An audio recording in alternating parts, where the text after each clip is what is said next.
प्रिय विद्यार्थियों, आज हम 11वीं कक्षा के लिए पॉलिटिकल साइंस में पहली वीडियो में हमने जो ना लॉन्ग क्वेश्चन पढ़ा था, आदर्श नागरिक के गुण। अब हम आज पढ़ रहे हैं नागरिकता किसे कहते हैं और नागरिकता प्राप्त कैसे की जा सकती है। देखिए, नागरिक शब्द की जो परिभाषा अध्ययन करने के बाद नागरिकता का अर्थ बताना आसान हो जाता है। सबसे पहले नागरिक शब्द की परिभाषा के आधार पर हम ये कहते हैं कि नागरिक अधिकारों का प्रयोग और कर्तव्यों का पालन नागरिकता है। जब नागरिक के द्वारा अपने जो अधिकार हैं, कर्तव्य हैं, उनका प्रयोग करता है तो उसको नागरिकता कहते हैं।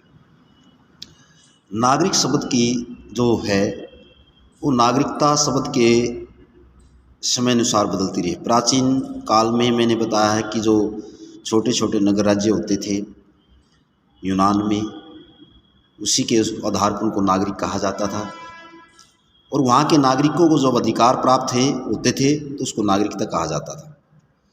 तो अरस्तु ने कुछ लोगों को जो शासन और जो न्याय कार्य में भाग लेते हैं उनको नागरिक कहा है। परंतु आधुनिक युग में नागरिकता का जो अधिकार सभी नागरिकों को बिना किसी भेदभाव के प्रदान किए जाते हैं। तो इसमें हमारी कुछ परिभाषाएं हैं। पहले जो लास्की है, प्रोफेसर लास्की के अनुसार दिया है, इसमें अपने अनुसार ने अपनी सुलझी हुई बुद्धि को लोकहित के लिए प्रयोग करना ही नागरिक है। उसके बाद जो बॉयड है उसने नागरिकता अपनी निष्ठाओं को ठीक से निभाना है, जो उसके कर्तव्य है, उसकी जो निष्ठा है उसको ठीक से निभाना ही क्या कहलाए, नागरिकता कहलाए। तो आज हम ये इसकी परिभाषाएं थी, नागरिकता किसे कहते हैं, और अब हम इसको जो नागरिकता प्राप्त करने के जो तरीके बताएं। मुख्य रूप से जो नागरिकता प्राप्त करने के दो ही तरीके हैं। पहला है जन्मजात नागरिक और दूसरा है राज्यकृत नागरिक। तो इस प्रकार से जब कोई व्यक्ति राज्य में जन्म लेता है उसको वहाँ का नागरिक माना जाता है, और यदि कोई व्यक्ति किसी दूसरे देश में जाकर के लंबे समय तक बस जाता है, विवाह कर लेता है, तो उसको वहाँ की नागरिकता प्रदान होती है। इसको कहते हैं राज्यकृत नागरिकता। तो सबसे पहले हम जो जन्मजात नागरिकता के बारे में पढ़ते हैं। इसको मुख्य रूप से जो तीन प्रकार से दर्शाया गया है। पहला है जो भूमि सिद्धांत। इस सिद्धांत के अनुसार एक बच्चा उसी देश का नागरिक होता है जिस देश की भूमि में वो पैदा हुआ हो।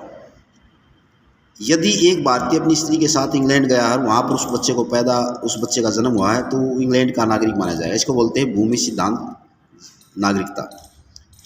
दूसरा है रक्त सिद्धांत। रक्त सिद्धांत के अनुसार एक बच्चा उस देश को नागरिक होता है जिस देश के रहने वाले माता पिता हों, चाहे वह किसी भी देश की भूमि पर पैदा हुए हों। यदि एक भारतीय अपनी धर्मपत्नी के साथ संयुक्त राज्य अमेरिका गया हुआ है तो वहाँ उसका कोई बच्चा पैदा हो जाता है, तो वह बच्चा रक्त सिद्धांत के अनुसार भारत का नागरिक होगा। इसको बोलते हैं रक्त सिद्धांत, खून का जो संबंध, दोहरी नागरिकता। उसके बाद आता है तीसरा है दोहरी नागरिकता। कई बार ऐसे भी होता है एक बच्चे को दोहरी जन्मजात नागरिकता मिल जाती है। रक्त के सिद्धांत से वह एक राज्य का नागरिक बन जाता है और भूमि सिद्धांत के अनुसार दूसरे राज्य का वो नागरिक बन जाता है। परंतु यह भी सत्य है कि एक ही राज्य का नागरिक रह सकता है। देखो, नागरिकता वैसे दोहरी होती है, नहीं नागरिकता वैसे जो नहीं कह रही होती है, लेकिन मुख्य रूप से कई बार जो दोहरी नागरिकता भी, जैसे कई बार बच्चा जन्म दूसरे देश में लेता है और जहाँ उसके माता पिता हैं वहाँ की भी नागरिकता उसको प्रदान हो जाती है, तो इसको दोहरी नागरिकता बोलते हैं। लेकिन मुख्य रूप से जो नागरिकता होती है वो एक ही मिलती है। ऐसी स्थिति में जब जो व्यक्ति बड़ा होने पर स्वयं घोषणा करना पड़ती है इसको, मैं किस देश का नागरिक रहना चाहता हूँ। जैसे बच्चा है कोई, और वो बच्चा अपने जब वयस्क हो जाता है, 18 साल की उम्र हो जाती है, तो स्वयं उसको जो ये निर्णय लेना पड़ता है कि मैं किस देश के नागरिक बनना चाहता हूँ। ये तो थी हमारी जन्मजात नागरिकता। अब आता है जो राज्यकृत नागरिकता। मैंने बताया कि राज्यकृत नागरिकता वो होती है जो व्यक्ति किसी दूसरे राज्य देश में जाकर के वहाँ की नागरिकता प्रदान कर लेता है लंबे समय तक। जैसे मान लो पहला जो है इसमें दिया है लंबे समय तक निवास करना।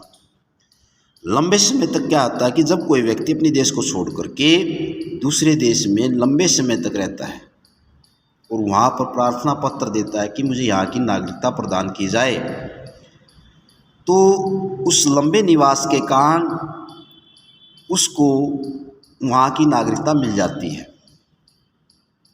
जैसे भारत में 5 वर्ष, अमेरिका में 5 वर्ष, ये जो ना राज्यकृत जो नागरिकता होती है उसको प्रदान करने के लिए जो ना ये प्राप्त की जाती है। दूसरा जो है ये है जो उसमें दूसरा है विवाह करके।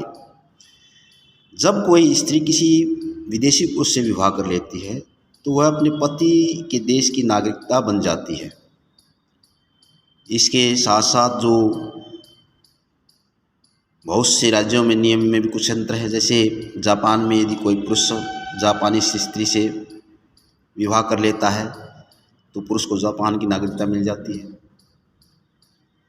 तो बहुत से देशों में जो विवाह संबंधी जो नागरिकता है वो प्राप्त करने के अलग अलग तरीके हैं। यदि कोई पुरुष दूसरे देश में जा कर के वहाँ की स्त्री से विवाह कर लेता है, जैसे अमेरिका में है, अगर यदि कोई भारत का नागरिक अमेरिका में जा कर के वहाँ की स्त्री से शादी कर लेता है, विवाह कर लेता है, तो वहाँ का नागरिक बन जाता है। उसके बाद संपत्ति खरीदना।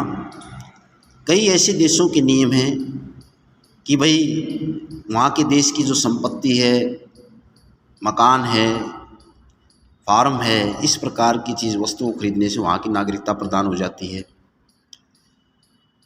और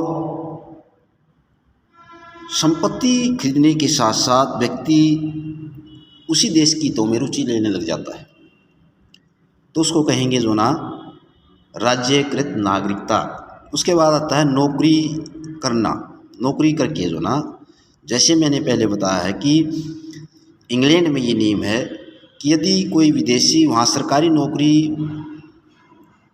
में लग जाता है या सरकारी नौकरी प्राप्त कर लेता है तो प्रार्थना पत्र देने से उसे जो वहाँ की नागरिकता मिल जाती है। इसी आधार पर कई भारतीय जो ना इंग्लैंड के नागरिक भी बन चुके हैं। उसके बाद आता है इसमें जो गोद लेना।